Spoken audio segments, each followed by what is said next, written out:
একবার একজন motivational speaker একটি সেমিনারে এসে সবার উদ্দেশ্যে তার বক্তব্য শেষ করলেন।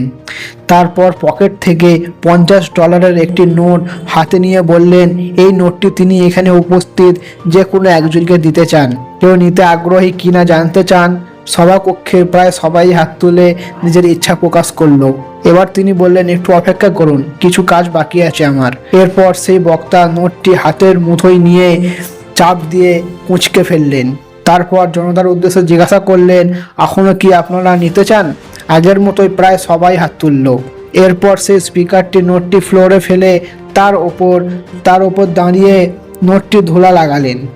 এবার কেউ নিতে চান কিনা জানতে চাইলে আগের মতোই সবাই নিতে আগ্রহী প্রকাশ করলো। তারপর বক্তাটি জানতে চান, নোটটি তো কুঁচকানো এবং ময়লা, তাও আপনারা নিতে আগ্রহী কেন?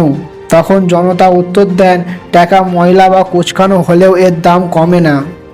তখন স্পিকার বললেন, মানুষের জীবন এর চেয়েও বেশি মূল্যবান।